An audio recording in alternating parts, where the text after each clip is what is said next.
What's up YouTube, and welcome back to the Mobile Max Car Audio channel. Today we have a very special one for you Acura TL fans.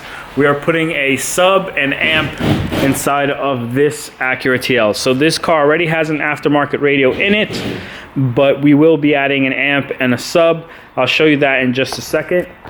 This video will really help you out if you're really learning how to do this. It's not a DIY per se, but we will cover a lot of the topics and a lot of the questions that people normally ask. And then we'll look at some of our options in terms of installation, source of audio, and where to mount the fuse holder, and a couple little specifics that you really need to get right to make sure your system sounds the way you want it to. One of those is going to be ground, the other one's going to be the source, and then the last one is going to be obviously your choice of amp and sub. But let me get the stuff that's going to get in this car, going to get installed in this car together. Just a disclaimer, I'm sure for a lot of you as well, it's going to be stuff you have laying around. Maybe you might go out and buy something new, but most likely it's going to be something you have laying around. So we're using a used amp that we know works, we tested it, and new wiring of course, and then a used sub. We're not sure on the ohmage. We're going to test it, take the sub out of the box and see exactly what's in there. But again, if you're using used equipment, disclaimer, might not work the way you expect it to. Always test it, or just go with new stuff and avoid the headache. All right guys, we're gonna jump into the video. I'm gonna get the stuff out on the table, we'll talk about it, and then we'll go into the next steps of taking the car apart, finding our source, and some of the details that we talked about before. All right guys, so with used equipment, you always want to evaluate what you have. And what I mean by that is, here's this Sony sub, the Explode, whatever it was called, series back in the day. The trim bezel says 1300 watt. I know that's not true. I can see this is a ground shaker enclosure, and it has a nice grill to keep the sub from being damaged. So it's a ported box. So first of all, we don't know if this Sony Explode sub is meant to go in a ported box. Most likely it is, but what the box is tuned to, what the sub's supposed to be tuned to, that's like way higher level stuff than I'm gonna try to explain in this video. But just know they have to go hand in hand with one another to get the sound that you want out of the box. Especially a ported box, there's so many pitfalls and things that you have to look out for that can get very complicated. I'm not going to try to explain that in this video. But something I will note is I wasn't going to necessarily take the sub out of the box, but these terminals look to be broken. So we are going to take the sub out. We're going to take this out, make sure that all our connections are solid. So we're going to take all that apart, make sure the sub is solid. Then we have this MTX Thunder 600XD 600 watt RMS Class D monoblock amplifier. So a lot of manufacturers love to do this. They'll put this big number on the box, big number on a sub. But in reality, this amp is rated to do 600 watts RMS, and we'll see if it really hits that. I mean, I don't have an amp dyno yet, but I'm gonna assume MTX is a rather decent brand. I'm gonna assume they hit the wattage that they claim. And we have two 30 amp fuses. So what's 14 times 60? Just a quick tip, if you're evaluating an amp and you are sure that the wattage on the amp isn't real, or you're trying to verify that it is, or getting an idea of where it will be, well, a good thing to look at is look how many fuses it has and what those fuses are rated for. So these are two 30 amp fuses. So we're supposed to run this at 14.4 volts. 14.4 volts times those two fuses would be 60. So if this amp was 100% efficient at producing the power, it would have a RMS output of 864, and if we could really get 14.4 volts out of our battery at all times. Most amps are about 80% efficient, I would say 75% efficient. So this should do its recommended numbers.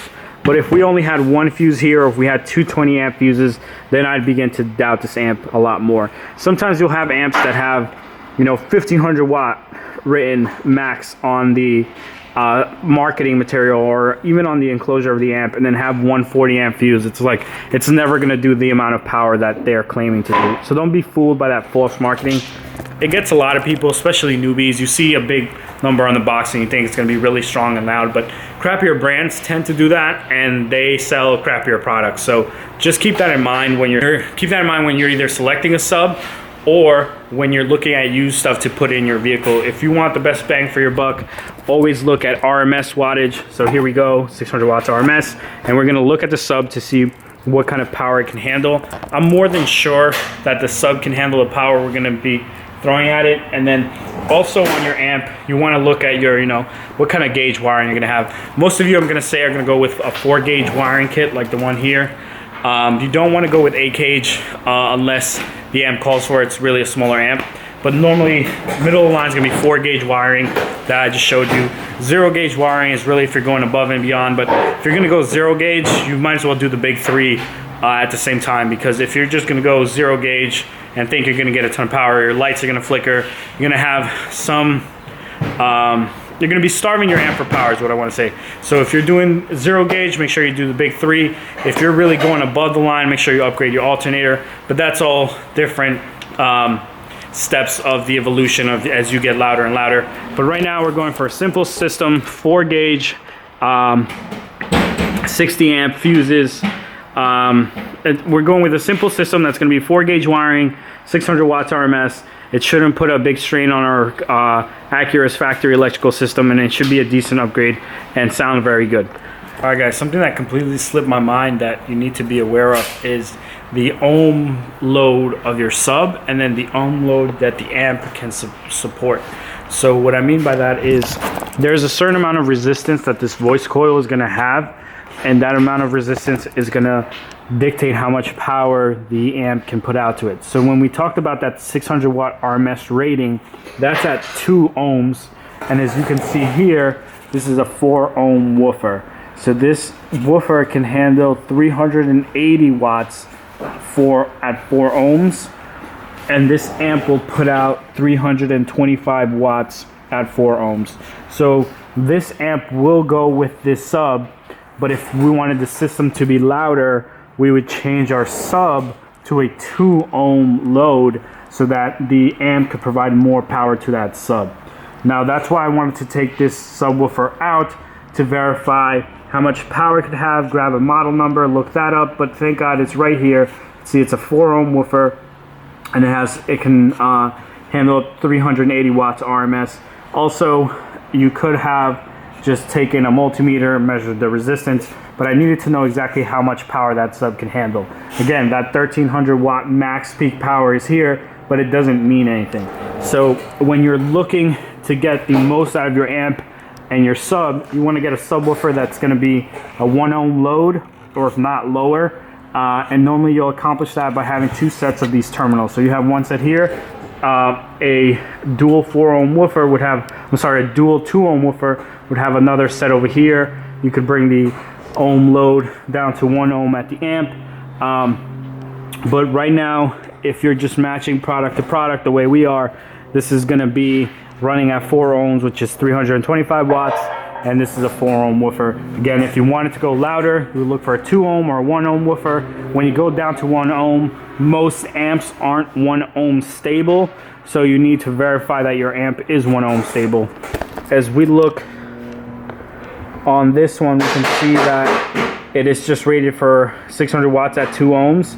It might be 1 ohm stable, but they don't advertise it about being able to do 1 ohm. So that's something that's very important, guys, is the ohm load of your subwoofer and the ohm load that your amp can handle.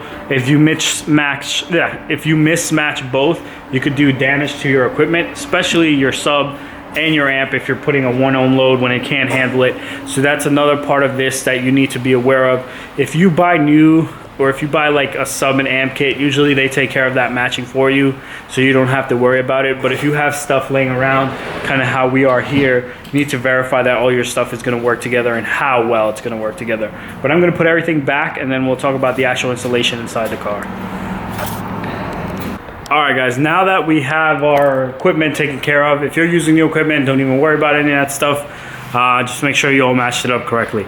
But now we're going to talk about some of the essential things that we need to cover. First things first, please do not mount your amp to your sub, please. There's 2 reasons that I'll share with you why I don't like to do that. One, it can eventually damage the amp. Now, a lot of people are gonna swear this has never happened. This will never happen. The vibration from the sub will never damage the actual amp. And hey, I'm glad it never happened to you. I've seen it happen personally.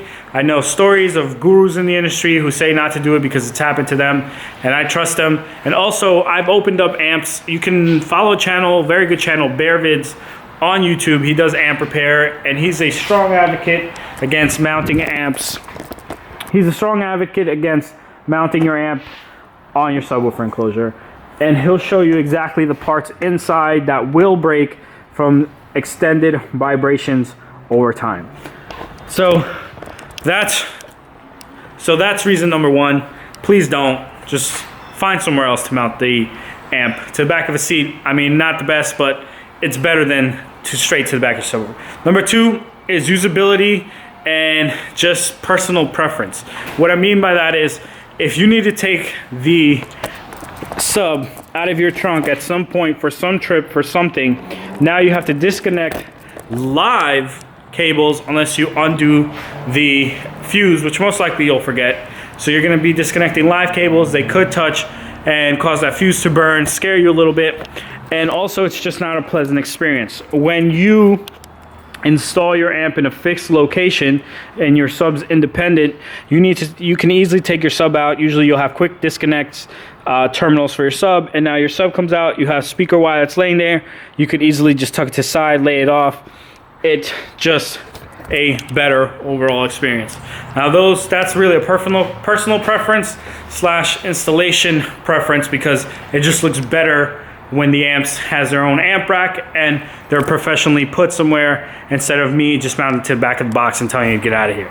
So now that we talked about that, and you agree with me that you're not gonna mount your amp to the back of your box, we need to talk about your fuse location.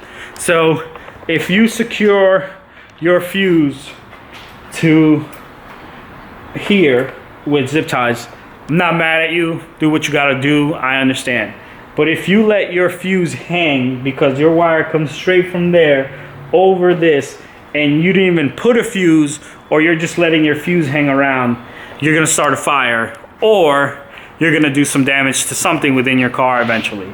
Because as your fuse cutoff continues to move around, it's gonna at some point become disconnected, touch the engine block, touch something you don't want it to touch, short, and cause some damage. Hopefully, in your case, no damage.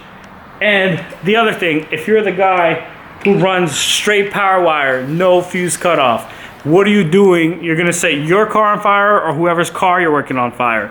The reason for that fuse cutoff is a safety feature, so that if something ever happens within the amp, something happens here, that wire gets damaged, it gets shorted, the fuse blows, there's no more direct current going to wherever the connection was made that blew that fuse.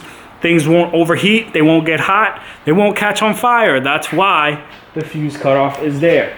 So that's why you should use it. It's a safety feature. It's a safety feature that you don't hear a ton about, because most people use it and it does their job. If you're the guy that goes straight to the back of your amp and you never had a problem, hey, all props to you, but please, everyone else, don't follow that example. Try to mount your fuse cutoff, or if not, try to zip tie it in a location where it won't be able to move as much and you won't start a fire and damage your car. All right, guys, so one of the things you need to worry about when doing this is, where are you gonna feed your wire? So you don't wanna put your wire anywhere where it can get caught, you know, through the fender or whatever. It's gonna get pinched, pierced, or any kind of damage done to it. So eventually you need to get to this terminal. I like to take the factory route, so as you can see, the battery cable goes underneath, so we'll go underneath, and we'll come over this way, and it looks like our firewall grommet is right back. Oh, it's really hard to see. Right back there. So that's where we'll try to poke a hole, either underneath, above, or somewhere to run our wiring. Now when you run your wire through the engine bay, I recommend just kind of using some kind of covering for the wire, either this tubing or if not some of this stuff, so that it looks factory and you don't have just a big red wire sticking around. That's personal preference, but it'll just make it look cleaner and the install a little better. But all right, so with the wire, let's say we can get it through that grommet or above that grommet. It's gonna come here. Now we need to figure out a place for our fuse. So our fuse needs to be able to be changed when necessary. So something we might do is drill some sort of opening here so we can put a bracket up this way, so the fuse will sit right here and kind of loop this way. Wire come out of there, come here to the fuse. I'm sorry, you guys can't even see. So maybe drill into the side of this, leave our fuse right here, and then the wire will come this way, and then the other half of the wire will go up and that way around. But we'll get to that when we get to that. The next thing, so we talked about the fuse location, how important the fuse is. The next thing we need to talk about is the amp placement. So most of the time you think amp sub, you think in the trunk. You're gonna put it in the trunk. And on the TL, that's not a bad option because our seats, because on the TL, that's not a bad option because the seats don't fall down. So if you put an amp back here, you could actually pull that down and kind of adjust it from back there, disconnect it, connect it, etc. It wouldn't be the end of the world. You could put it in this corner here if you don't have navigation, or this corner, or against here. Really, the opportunities are pretty endless. If you don't really use a lot of your trunk space, you can kind of figure out anywhere you want to put it. I think for this install, we're gonna go underneath the seat. It's pretty popular, it's a pretty popular location, easy to manage. You can build a solid amp rack that will fit right into there and have no problems. It's really gonna be this next choice for your amp location. It's not really gonna be up to you. It's gonna be up to your amp. So what class of amp, what size amp. So class AB amps tend to reproduce sound a little better, some claim. So class AB amps run a little hotter usually than class D amps. So this is a class D amp. So we could mount it here. Our wires would come off this way. But the trouble here, if we mount this way, would be that the controls of this amp are in the front. So you don't really adjust these too often, but it is nice to have access to them because you need access to them. So we could mount it this way, run the cables underneath, cut into the carpet, and go stealth style. You wouldn't even see it. You would just see the wires here. That is an option. This is really a good option for a class AB amp where it's going to need a lot of airflow and new air getting to it.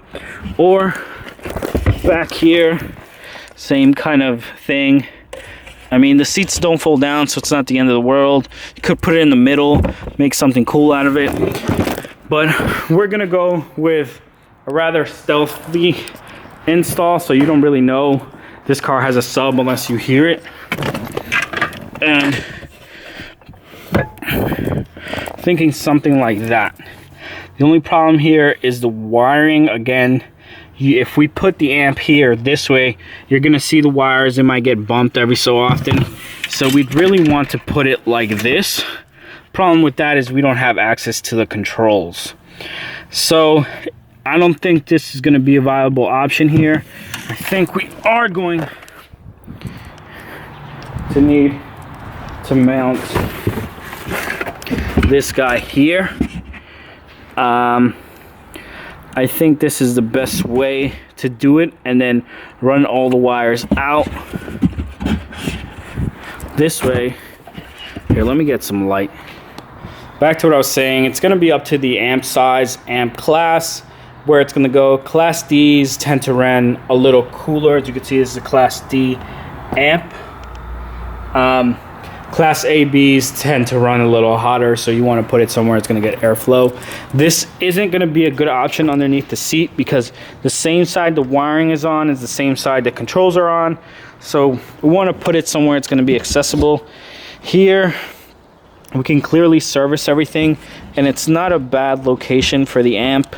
So I think this is where we're going to go with our installation. We could go further back here, but I don't know, it's just not a good solution back there to me. Could mount it here, I guess, but I think our cleanest install and out of the way but serviceable will be here, fixed mounted, and the wiring will be accessible if needed. You can have access to the controls, be able to tilt it at some point and then put it back. So maybe this screw first, I don't know. We'll come up with some kind of solution that makes sense. But because we aren't mounting the amp directly to the back of the seat or something like that, you need a location to mount the amp, and that's what we have this acrylic for. Normally you use ABS is what you're supposed to use, different thicknesses of it for your amp rack. This kind of came in as a last minute thing, so this was the best we could find at Home Depot for what we needed. So we're gonna cut this down to size, make an amp rack out of it, mount all the wires the way we're supposed to. And then the last thing we need to talk about is one of the most important things. So we talked about power source, how we're running our power wire, getting it through the car, not too hard, and then where it's gonna need to go, where we're mounting our amp, etc. Now it's the very important part, your source. So your source of audio is gonna determine your sound quality. Now, your source of audio is gonna determine your sound quality. So the better sound quality you want, the better source of audio you're going to need. So a very common one I've seen that people do is factory radio. So you leave the factory radio in place, but you want that extra boom, you want some more bass. So what you end up doing is you can take this covering down. It's 4 clips that you can just pull down on, just don't lose the clips. Once you do, you gain access to the subwoofer. The subwoofer, you can reach your hand under here and disconnect it. Once you disconnect it, you can either cut the ends off or use a speaker adapter and grab a high level signal from there. So if you have a 2004, 2005, 2006, your subwoofer will use a standard Honda connection. So you disconnect your sub, you then hook this up. Now you have this signal, which is a high level signal that you can feed to a line out converter or directly to your amp, depending on the amp. Some accept high level signals. And this is your bass signal. The only thing is that if you use that bass signal, it is already EQ'd somewhat and crossed over or low passed somewhat. Meaning, if you're some guy that for some reason likes your crossover set at 300 hertz, I don't know why, but for some reason you do, those 300 hertz, that 300 hertz crossover isn't gonna be at that source. What I mean by that is the factory amp that's feeding that signal is crossing the subwoofer at, let's say, 120 hertz. I'm not sure on the exact number it does the crossover, haven't analyzed it, but I know it's not as high as 300. I know it's relatively low. So that frequency isn't gonna be available to you. You're probably only gonna have from 120 hertz, 150 hertz lower. So usually that's more than good enough for your bass, your low end, that's what you expect. But just know that that is something that will happen. So if you're like, oh, I know this note used to hit really hard in this one song and now it doesn't when you put a sub in, is because the signal you grabbed isn't the best signal. It's already low passed. You already lost from 300 hertz and above or whatever it is. So and this makes for a really easy install. All right guys, so then this makes for a really simple sub install. You're just running your wires for power up to the battery, and then you're grabbing your signal from back here. So you're going speaker adapter, here's your high level signal, your line out converter then gets hooked up to that. You're gonna go you know, both your solid colors to one, both your stripe colors to the other, because this is expecting 2 channels of input. You only have one subwoofer, and now you have your RCAs connected to the other side. Your RCAs run to your amp, and there's your signal. If you want to restore some of the bass, or you want better processing for your audio, I definitely recommend the LC2i. The only thing is that this is going to need power. So it's going to need 12 volts, it's going to need ground, and then a remote. So Kicker makes a really cool accessory I don't have right now. I'll put the picture in the video, where by taking this high level signal from the speaker will generate a remote out. So if you're not a sound quality guy, you just want bass, I'd highly recommend this speaker adapter combo, that Kicker piece. It'll generate a remote out, and you don't have to run any other wiring except the power wiring. If you're really worried about sound quality, I recommend you power up the LC2i and get some of that bass restored, that bass roll off. Because the other thing you're gonna face, and you can overcome with some adjustments on your amp, is that bass roll off. So as you hit 40 on the radio, 38, 39 on your factory radio, the bass is gonna start to flatten out while the rest of the frequencies and other volume goes up. So you need to be aware of that, and you can use the LC2i to restore that. And that's really a sound quality thing. If you want to compensate for that, you're gonna have to use some bass boost or other adjustments on your amp to help you overcome that. All right guys, so that's your first source of audio, your easiest one. Factory radio, no problem. Factory amp, no problem. Your second source of audio, I want to say, is going to be at the amp. Now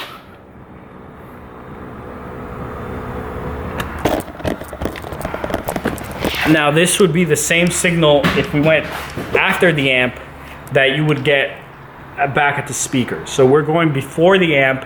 We just don't want to do it behind the radio, because it's very cumbersome to take this radio out if you're just going to add subs. So if you want to grab a signal for your sub, it's easy to grab it at the amp. Now, you're going to grab a low level signal. You're going before the amp, not after. If you're going to go after the amp, you might as well just go in the trunk, same thing. But we're going for a low level signal, one that would originate from the radio. And you could grab it at the radio if you wanted to, but you would then be required to take the entire radio out. I doubt you want to do that just to add some subs. But you can, it is a possibility. The other possibility I'm talking about is going right before the amp. So here,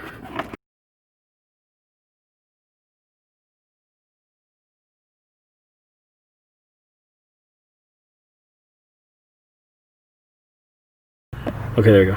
So here's the factory amp. The factory amp has 2 connectors, one gray, one black. This black one is the one that is going to have the low level signal coming from the radio. Now this low level signal is probably going to be a volt, maybe 1.5 volts. I'm not 100% sure. I doubt it's 2 full volts. I will double check and see what I can find, or maybe you find some information in forums, or someone knows, please put it in the comments for everyone else to know. But your low level signal is going to require you to turn up your gain on your amp. Now if you turn up the gain too much on your amp, you're going to introduce noise into your system. That's why you want the strongest signal you can get. So the low level signal coming from the radio is probably going to be 1 volt, maybe 1.5 volts. I'm not 100% sure. Guys, if you know, please leave it in the comments so everyone else can know. But basically, it's going to be a lower signal than some aftermarket radios are going to put out, or your line out converter is going to put out. So it means you're going to have to turn the gain up on your amp higher. When you turn the amp higher, if you go too high, you will introduce noise into your system. So I recommend, if you're going to grab the signal from where I'm talking about now, before the amp, you're going to want to use a line driver, or make sure that your amp can handle the amount of gain that you need to turn it up to, which is going to be about 2 volts, I want to say, be 1.5, maybe 1 volt. I'm not 100% sure. I just know the signal isn't as strong as it will be out of a line converter, or how you can tune it to be out of a line converter. Just know it will be lower. You will need to put your gain up higher, but this is a possibility, especially if you're going to use a line driver or some kind of EQ. This could definitely be a signal you can grab and use. So for this signal, we can wire tap some wires. I'm not sure off the top of my head which exactly they are. I'll put a diagram in the video, but something that we have thrown the idea around of making here at Mobile Max is this guy. So basically what this does is it'll plug into here, is this connection here. So this will plug into the factory plug, and then this will plug into your factory amp. And you can do two things here. You can now use this as a signal source for your amp. So this is the low level signal coming for the subwoofer output of the radio. And here's the connection to the factory radio. So if you use a Y splitter here, you could send a signal to your aftermarket amp and also a signal to the factory amp. If you wanted to, you could leave the factory. I'm sorry, you could send a signal to your, so if you wanted to, you could use a Y splitter, send signal to your aftermarket amp, and then from here send signal to the factory amp still if you use a Y splitter, or you can leave this disconnected and just send a signal to your aftermarket amp. And you also have remote here. So ultimately this would give you a plug and play solution to an aftermarket amp for subwoofers only. So you would plug this back into factory amp. Here's your subwoofer low level signal and your amp turn on. You would run those back to the trunk or wherever your amp is, and now you have another, and that would give you another signal source for your subwoofer. Now again, that's going to be a really low level signal, maybe 1 volt, maybe half a volt, maybe 1.5 volts. I'm not sure. You're gonna have to turn your gain up higher. That's the reason why we didn't launch that into full production, because it requires a bit more research and exactly how users will use it to determine if it's worth making and something we would actually be able to support that won't ruin people's stuff. But that is a solution. If you didn't want to use our adapter, you could easily just wire tap the wires yourself. But again, this is a low level signal before the amp that you could send to a line driver or your own amp and run it from there. No need for a line out converter. You could just use the adjustments on your amp to tune the signal the way you want it to. So both those options you can use with the factory system, factory radio.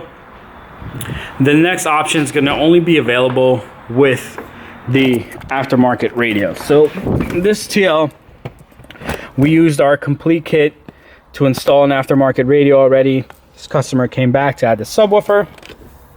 The model of this radio is a BV755B. It's a Bose unit. It's not a bad little radio. I feel like this is the entry point. AutoZone has these, I think. So this is the entry point to get a radio into your Acura TL. You can use a DIY kit that we sell, this radio, and put a radio in your car for relatively cheap.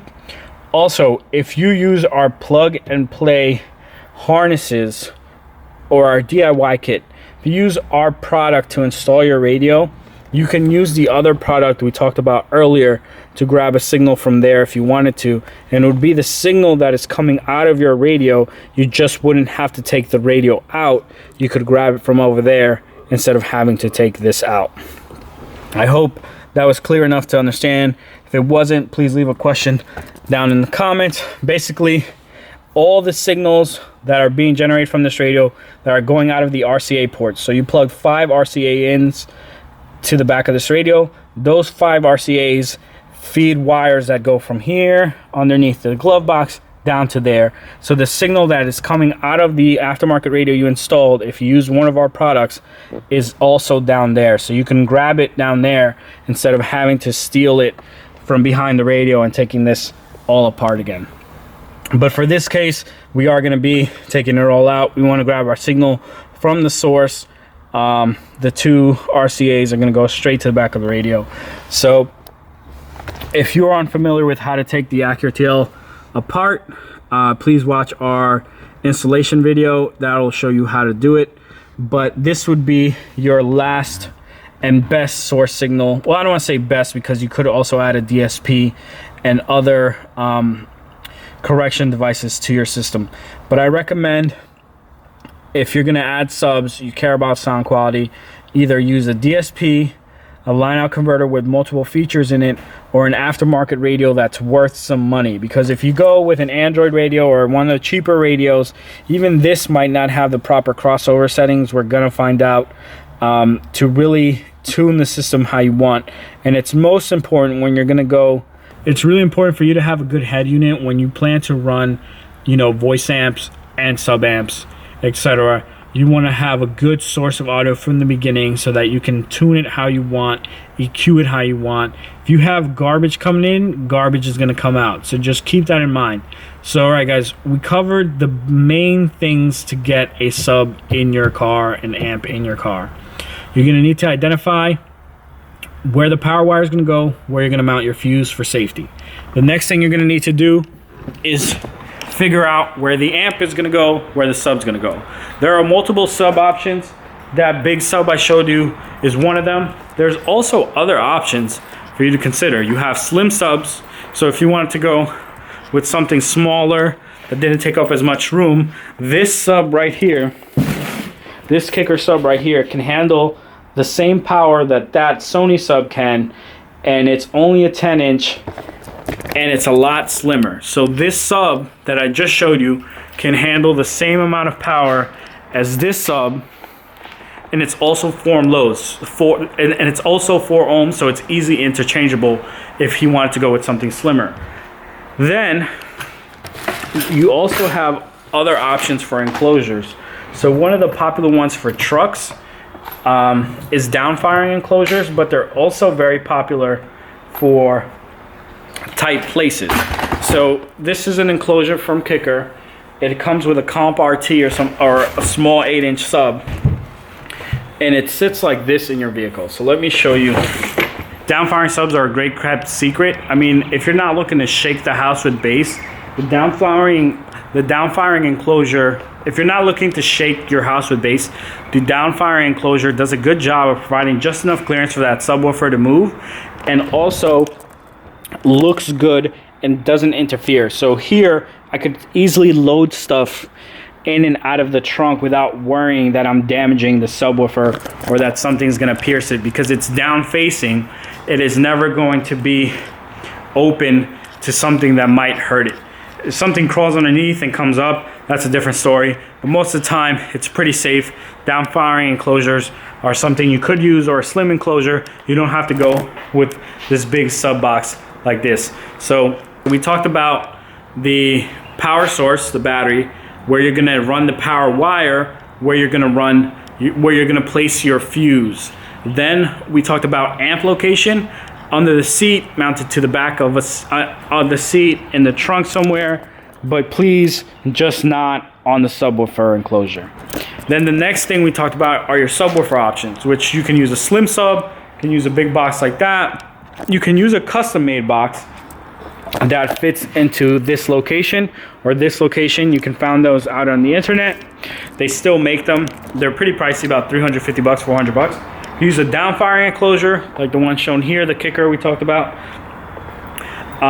Those are your options. After that, you need to worry about your source of audio. So the sources of audio we talked about are grabbing the signal from the factory subwoofer. So this would leave the factory subwoofer disconnected. It would give you a signal that you run out to a line out converter. That line out converter would run the RCAs to your amp. Then we talked about grabbing the low level signal from right before the amp to feed that to your aftermarket subs, aftermarket amp.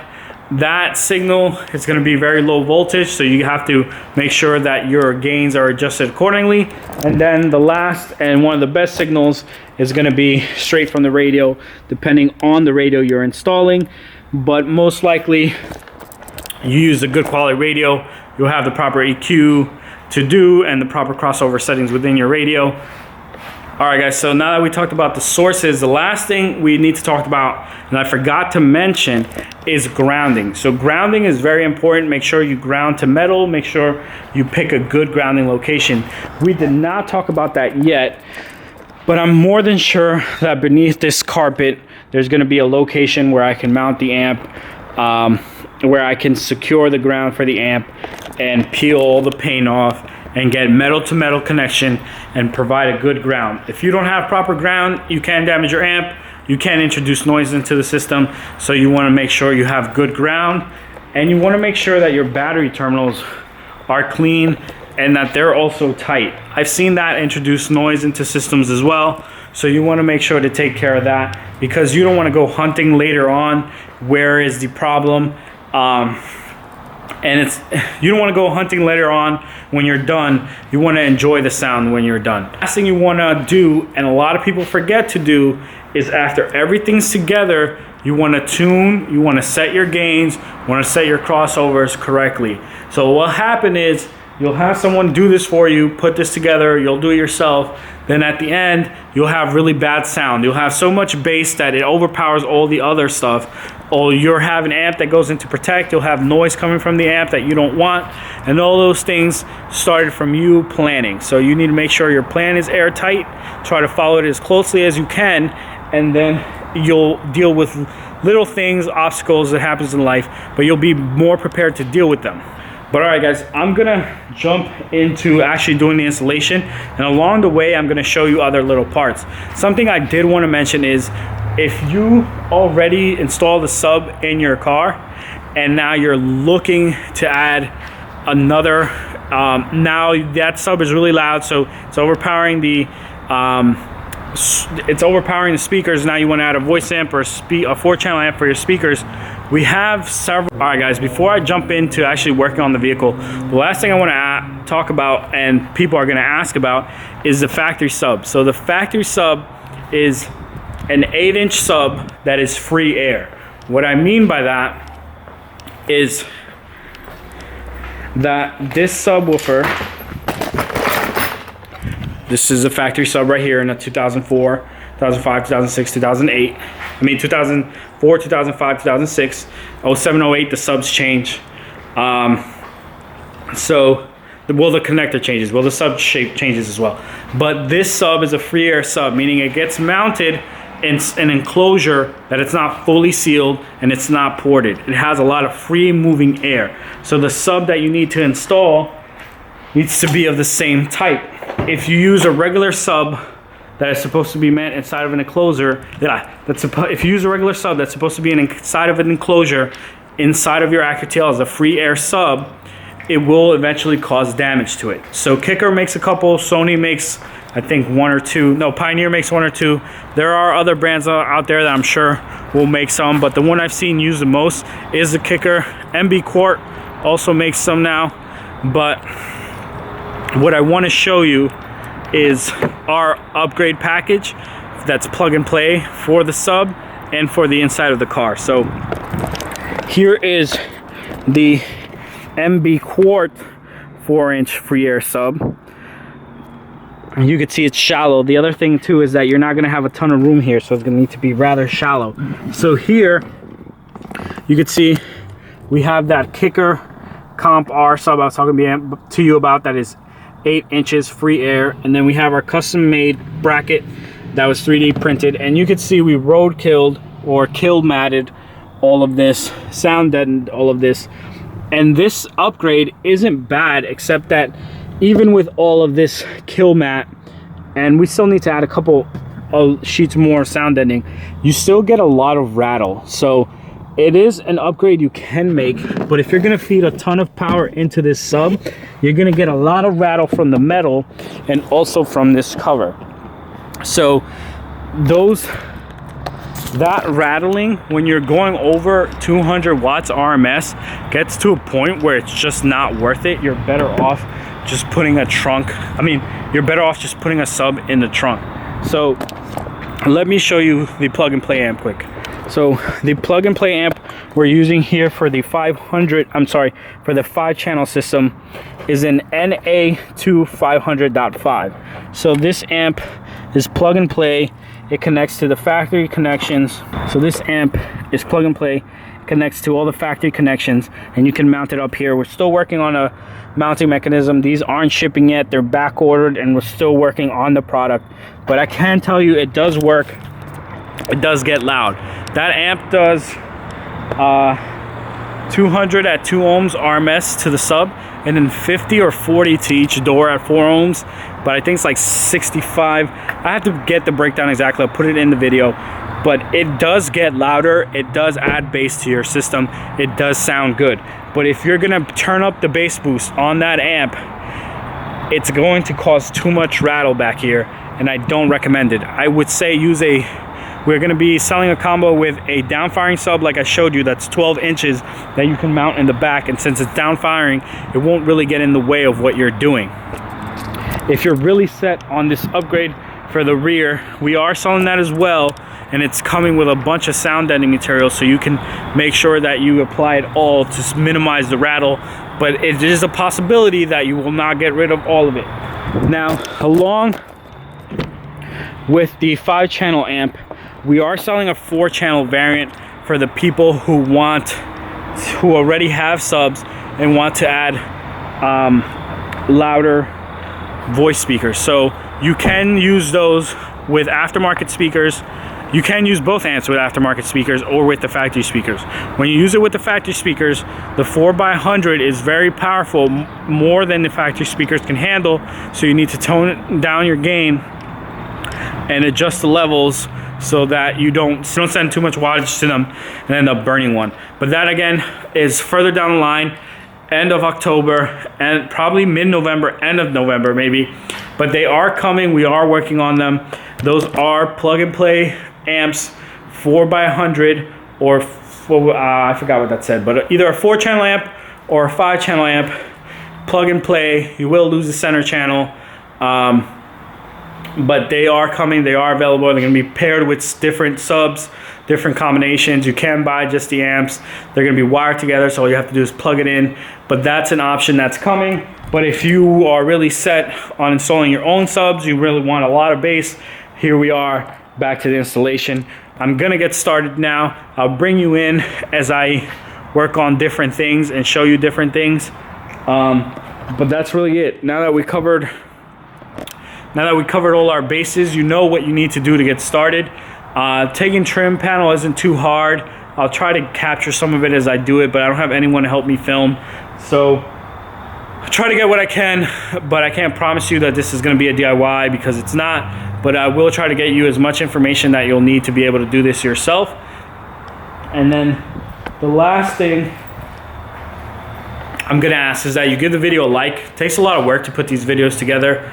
As you know, you gotta film, edit, and then I gotta make sure that all the information I provide you is true, because you might act on this information. So I don't want you to go do something thinking what I said is true and it's not. So I always verify what I say, make sure if I say the wrong thing that I put the right thing in the comments or in the description, and link you to information that's actually gonna help.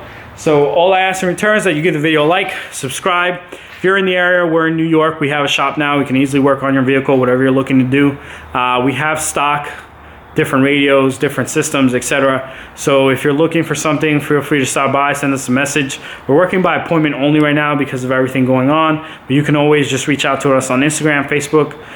You can call us however you want to set your appointment, and then we can talk about some of the options available for your car. But all right guys, I'm gonna get started. Again, gonna ask that you like the video, subscribe, comment down anything, questions that you have, or any additional information you think will help someone else, because these videos people come back to 3, 4 months, 5 months, a year later, and you might have information that no one else knows, and that information might have helped someone else solve a problem. So feel free to leave it down in the comments.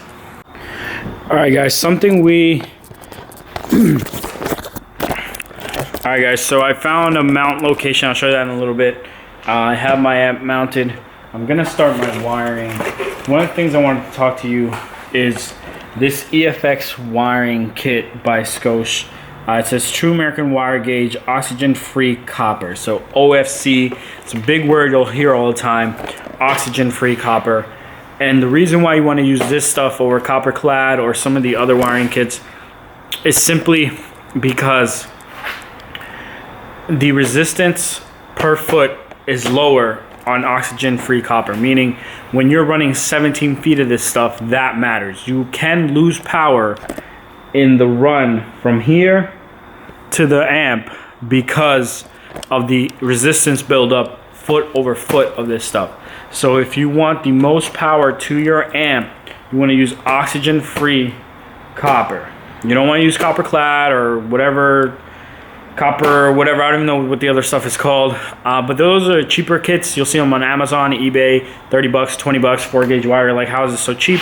Because the copper used is cheap. I wouldn't say it's cheap, it's just not oxygen free, so there are issues with it. Just basically the resistance is higher. If you're just looking to make some noise, you just want some bass, don't worry about it, pick up that cheap kit. But if you're wondering why you're not making the power you're supposed to be, make sure you're using oxygen free copper. And this is a really good kit. You open it up from the back, and right away I can tell the copper's quality. Obviously we have our remote wire. What really makes this kit top of the line for me is that you get this nice weatherproof grommet. Then you get the actual terminals that you'll need, some screws, etc., zip ties. But just the fact that you get that nice grommet, and then also you get a mini fuse holder, so it's easier to mount than the bigger ones. But I just wanted to talk to you guys about that real quick. That's something that's very important, often overlooked. A lot of people don't even worry. They're just like, oh, let me get those wires and that's it, and they will sell you junk. So you want to make sure you get oxygen-free copper. This is a cheaper kit. There are other ones. Kicker makes some. Rockford Fosgate makes some. All that is worth the money that they charge because of what it is. It's really, you're going to put these, you might evolve over, you know, your amp, your sub, your radio, but your wires are primarily going to stay in the car. So if you're going to put something in your car and you want it to be quality, make sure you get quality wires. You don't want to cheap out on the wiring and get really good stuff and it not sound its best because you skimped out on the wires, man. So I'm gonna wire this up. I'll show you what it looks like in a little bit. All right, guys, my workbench is a mess right now, but I just finished putting the amp rack together. So as you can see, here's our amp, and here we go. We used some ferrules. So one thing about this wiring kit that you should know is there's a couple things. Well, the first one is the ground normally is 3 foot. This doesn't look like 3 feet. It looks maybe about 2 feet, and it has 3 holes for you to ground. Also, there are no RCAs, so we had to come up with some RCAs ourselves. Obviously, we have them in stock, so you aren't going to get RCAs. You're going to have to purchase RCAs. The other thing that I don't like so much is that while the amp kit comes with some terminals and stuff, it doesn't come with ferrules. So for connections where you're going to stick the wire, bare wire, into a terminal, you want to use a ferrule, and you can see it actually makes the connection look a lot cleaner. And then we use ferrules over here as well. This is our speaker wire. Everything's toned down. Remote, our input, and then our power wire, ground wire, remote wire, and they're all coming down. They're going to come out this way, cut into the carpet, and then go into the car and disappear. I'm getting ready to mount this now. I just wanted to share with you guys the amp rack. Alright guys, so I have made my amp mount. I ran my wires through the carpet, so they're on the other side of the carpet. I'm now getting ready to do my grounds. You can see I have shaven that down as much as I can. And my ground is going to go like so. So now what I need to do, I'm just going to pre-drill one of these holes, and then I'm going to sink the others with screws. But I just wanted to show you kind of, you see there's a factory grounding point right there. So I'm going right above it. I should be fine in terms of ground. If you're looking for a better ground, what you have to do is check the resistance to ground. I'm not going to get into an explanation, but you can Google that or YouTube that, and that'll help you figure out where your best ground is. So there's a factory ground right there, and then we're not doing a ton of power. I think that'll be more than a sufficient ground. All right, guys, so now that we have our wires in, our ground is in, when you start moving wires up the car, our first step is going to be to get this seat out. So to get this seat out, it's relatively simple. There are 2 tabs here and on the other side, right in the middle of the seat. You hear that? That you'll pull them and they'll let loose. They're gonna be a little tough. The trick is to push down on the seat and pull it. It's gonna put some pressure on your hand, but as you push down, let it come up, push down, let it come up, pull the tab at the same time, and it should just come to a soft point where it'll just release really easily, so you don't have to use some crazy tool to pull it out. So there's one on this side, the other on that side. Then you have a 10mm bolt somewhere along this back side. A lot of Hondas are like that too. Bolt is there. And then we might have to pop the back seat off. In order to do that, you're going to need to push this up. There's going to be a bolt behind here. The same thing on the other side. And then there's going to be some bolts on this corner and that corner that are going to be holding the seats down. So taking the seats probably should take about 30 minutes. It's not too tough. And it'll help you run the wire, because I think our power wire is going to come up this way, and then our RCAs are going to come up that way, but I'm not 100% sure yet. I still need to see where we're going to go through on the firewall, and that's going to make my final decision. Alright guys, so when going through the firewall, it looks like we have a few options. So we talked about this grommet here. Let me get some light on it. Right there, where you can kind of see it. It's coming out of the car. Then you also have an opening with a grommet closed right. Oh, it's hard for you guys to see it. Exactly. There, if you look at, and you can't really see, the bar is kind of in your way. But then there's an empty grommet in there that you can use. So you have an option here on the left, but the option that makes the most sense is gonna be behind this thing, and you can kind of make out that there's a wire harness coming out of there. It's hard to see on camera, but the wire harness comes out of there, and the wire harness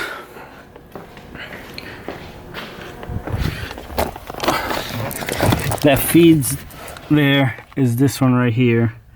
So this is the main wire harness to the internal fuse block.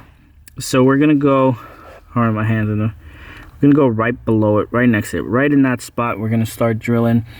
And what's gonna be really tough about this is that there's no clear view on the other side. Like, I know there's nothing there, but there's no clear view into where the wire is going. So it's gonna be a little tough to fish the wire on the other side, but for that we'll use a snake and get the wire through. So that means that we're gonna run our power wire up this way. So there's where we have to be careful that when we come across this way, we don't lose too much power wire, because that's probably a 4-foot run. And then you have to still go up 10 feet, 12 feet to the battery. So here we are losing some wire. So I'm gonna try to test run it and see how it goes. But that's where I'm gonna drill. That's where I'm gonna drill. And then it should come out on this side. And the wire should, once we start feeding it through, come out of here. What you're gonna wanna do for that is start with a small bit and then work your way up to this guy. So this is a step drill. It'll make the hole bigger one step at a time, and it's easier. Hold on, it didn't focus up. There you go. It's easier to deal with this than with these, and this will get the hole to the right size that you need. But all right guys, I'm gonna get started on that step and then I'll show it to you. All right guys, so getting the seat out again, those little clips, you pull this mechanism, it releases. Then your 10mm is right in here. It's a little tough for you to see, but I'll show it to you on the seat. So on the seat, this is the same way it's in the car. The little tabs are over here. Here is the 10mm.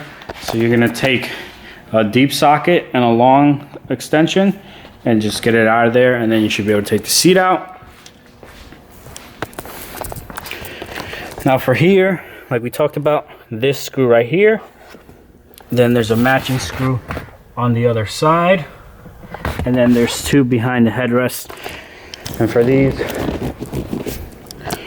you're just gonna want to get them up a little bit and get behind them. Where I'm at, I got the back seat off.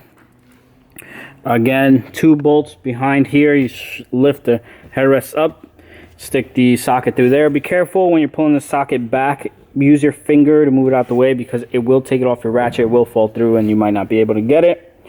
And then there's one more bolt down here in the middle you have to look out for, another 10 millimeter. What I wanted to show you is I ran my RCAs and my controller right down this way. And then I ran my power wire across and down this way. It's all zip tied down. It's going up into the car. And then my speaker wire is running that way, but then coming out over there, so it looks kind of, you know, blended into the environment. You really won't see it. I'm gonna put this back in a second. I just need to get this finished up. Then I'm gonna finish up the back, and then we'll move to the front part of the car. Here we go. Let me get some light. So there's our power wire into our, so there's our power wire into our grommet, and then on the other side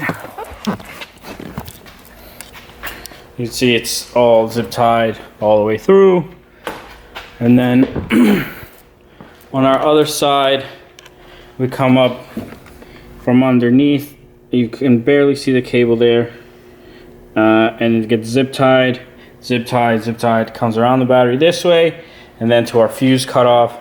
Fuse cutoff is right here, and then it goes around, and here's our battery terminal. So two things that came up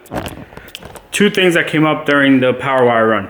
One was that the wire that we initially used from this kit, this Skosh kit, comes with 16.5 feet of wire. That is too short. So we replaced the wire off camera, obviously. And then the other thing that happened is the battery terminal broke. So the OEM battery, here it is. The OEM battery terminal actually snapped off. Can I get that to focus? So I'm showing it to here because it's the only place I would focus. So the OEM battery terminal snapped just from old age, corrosion, etc. So I don't have any of these on hand, and the normal battery terminals that we carry, guess what? None are left. So we had to throw in this guy, and this is their Pro Series battery terminal with two 4 gauge or 0 gauge and two 8 gauge outputs. Nice little battery terminal. And then we also had to throw in a different fuse cutoff because we had to implement our own wire. This is the fuse cutoff we went with. It's just a fuse holder, has nice Raptor branding. As you can see, we mounted it right here. Used this bolt, piece of ABS plastic across, and then one screw here. And again, comes this way, goes out this way. And then we have a ferrule in here so that everything is all good how it's supposed to be. So our power wire is done. Now the last thing we have to do is get our signal wire, RCAs, and the remote wire, like for the actual knob, and then the actual remote turn on wire to the back of the radio. And then we are done, guys. What's left, and then we are done. If you're tackling this project yourself, it may seem a little overwhelming at first, but you just have to tackle it in stages so that you don't end up trying to do so many things at once that you overwhelm yourself. So let me show you what I mean by that, because you guys know I was working back here. I finished all this up, and I also finished the trunk up. Look at that. Wow, beautiful. So we also finished the trunk up so that no other areas, because if you have your entire car apart, when you're done, you're going to put things back together, and it can be a little cumbersome to do everything at once. The other thing though is if this is your first install, you're not sure on what you're doing, if this is your first install, you're not sure what you're doing, I would leave the car apart till you're finished, because the last thing you want to do is the last thing you want to have happened is you go to turn the car on, play some music, and nothing works, and now your whole car's together, but you're trying to troubleshoot where it went wrong and you're taking things apart. Luckily, I've done this enough times now where I'm like 90% certain that everything I've made, connections I've done, are all good. If something does go wrong, I have to suck it up and take it apart. But most part, I'm pretty sure I'm going to be golden. So now I'm going to put that trim panel back together, and then I'm going to get started on taking the radio out, and I'll show you how to wire that up.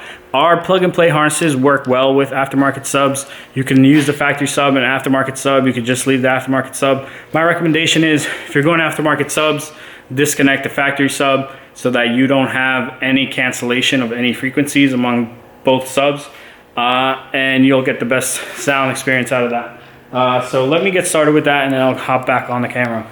To one of the last things we have to do, which is just make the connections at the radio. So these connections are simple, but I'm gonna go over them in detail just to make sure you understand.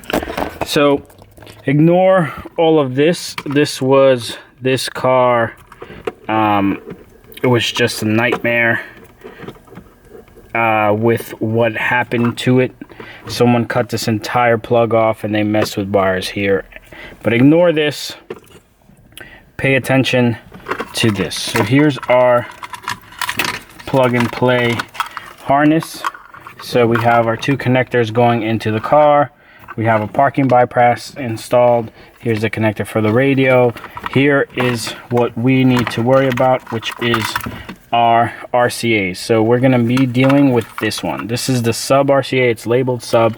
It's on this gray connector. This sub RCA, we're going to use a splitter. So we're going to keep the factory sub working. If you don't want to keep the factory sub working because you want the best sound quality, all you got to do is tape this off, not use this. Then you're going to tap this single blue wire coming from the car, which is going to be right here. This blue wire right here. The blue wire, single blue wire coming from the gray plug. So it would be this wire right here. These two are intertwined together and they go to the resistor that's right here. This one is by itself and it's the one you want to wiretap. This is where your remote turn on is going to be. So we're going to wiretap this, create a lead with a quick disconnect so we can connect it if we need to. And then your sub RCA, you're either going to tape off and hook up sub 1, sub 2. So that's what we will hook up our RCAs. And then the other RCAs, the other 4 RCAs will get hooked up to the 4 rear right, rear left, front, front right. And then this sub RCA is just taped off and unhooked. If you wanted to use this sub, what you would do is get an RCA Y adapter.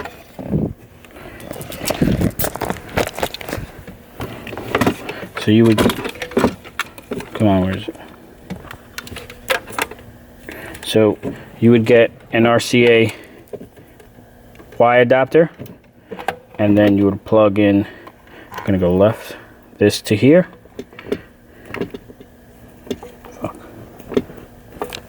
And then this to here. So now with that Y adapter, you're able to use the factory sub and feed a signal to both left channel and right channel after your aftermarket sub. I don't recommend this because of the sound quality, but the customer specifically asked that he wanted to keep the factory sub working for whatever reason. So this is the way we're going to hook this up for him. I am going to run the rest of the wiring to the back of the radio, hook everything up, and then give you guys a little demo. Again, sub wire right here. This is what will get taped off, or if not, you can split it like this, and then the wire you want to tap is this single blue wire right here, not the one, this one right there. It's all throughout the harness. You could also grab the blue here, but I'm just going to grab it from the easiest place, which is going to be right there. And then our plug and play harness will take care of the rest. You can find those in our store. You can find the DIY kit in our store. We have all the accessories. We also have the amp bypass to bypass this factory amp, but we didn't talk about that. We'll talk about that in another video. But all right, guys, let me get this together and then we'll get back to it. All right, guys, so we finally have everything here. Our remote wire is here. Our control wire is here, and then our RCAs are here. Everything's hooked up. It's zip tied so it can't go anywhere on you. And then we have a quick disconnect for our remote. So our remote's going to hook into this. So if we ever need to remove the harness from the vehicle, our quick disconnect will allow us to do so without, our quick disconnect right here will allow us to remove this harness from the car. Like by unplugging these, it's free instead of you unplugging these and then you have one wire left over. I'm gonna plug the radio in now, and then I'm gonna tune some stuff, and then we'll go about setting our gains, and then we'll continue from there. All right, guys, I'm ready to wrap this one up, so let me show you what we've got done. So, new battery terminal, we spoke about that. Fuse cut off. This won't hit the hood because of the curve of the hood, so we're good. This is temporary because these don't work. So everything's back together. Our car is back together. Our radio's back in. As you can see, it's 12:25 a.m.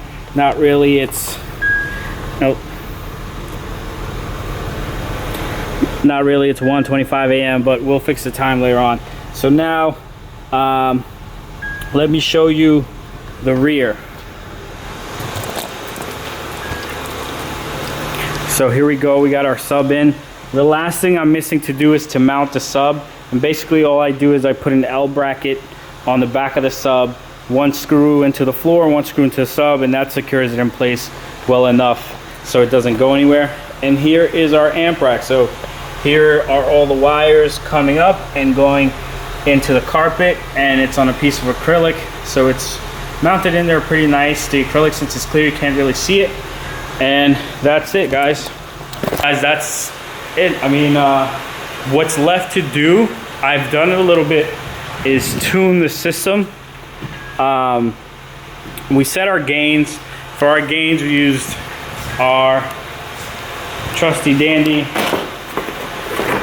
DD1. And I'm not going to be the best at explaining how to use that tool, so you might as well get it from the man himself. Steve's channel, he has plenty of videos going over how to set it with the DD1. If you don't have the DD1, you're obviously just, you know, a regular guy.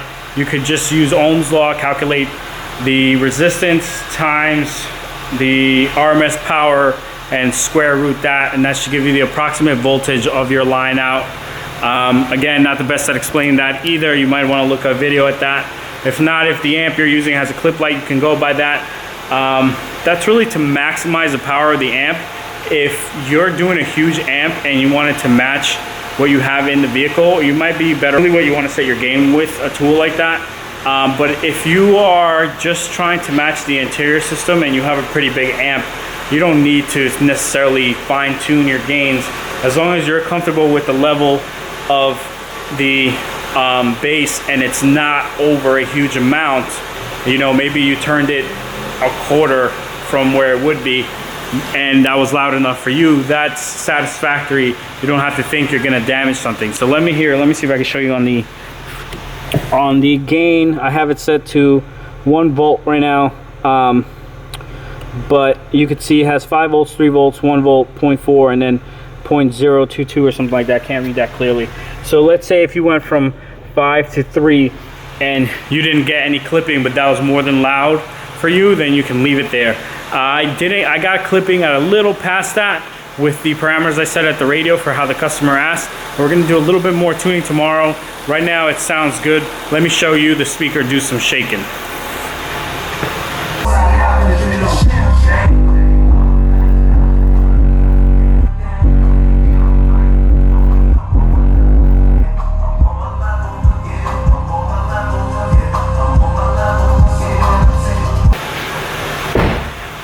guys, as always, I hope that this video was informational.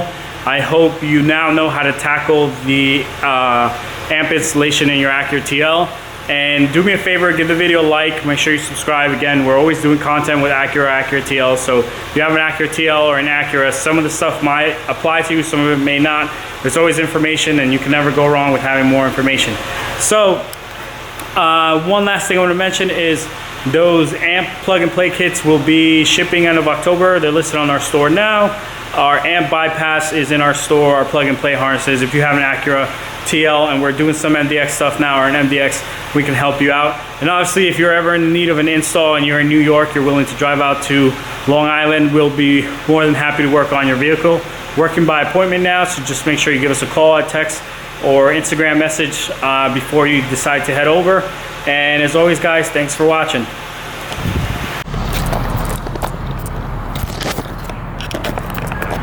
Alright guys, so last things I want to mention before I end this video.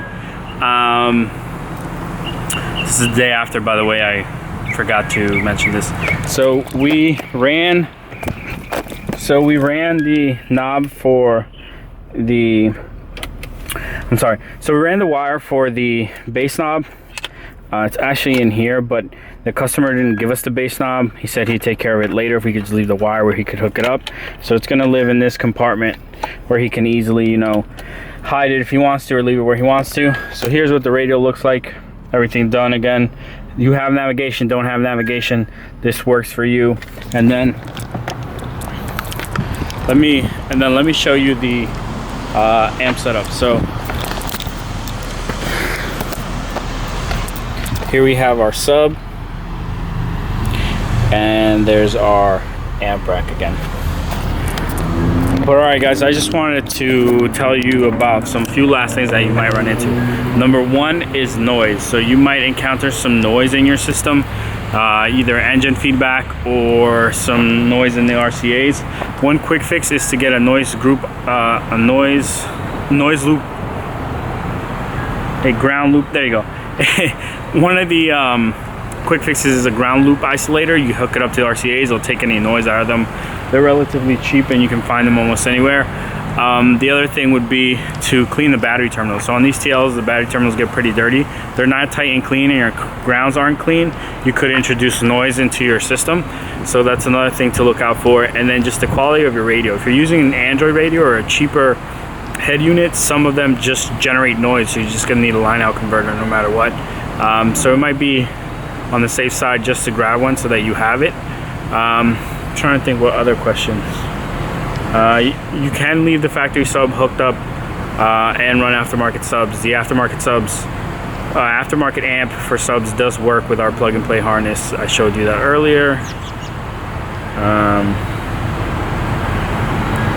Oh, you might run into another issue where your head unit might not put out enough power to power the antenna. If you have an 04, 05, 06 to power the antenna, the factory amp and your aftermarket amp, if your aftermarket amp requires too much amperage from that, you know, remote signal.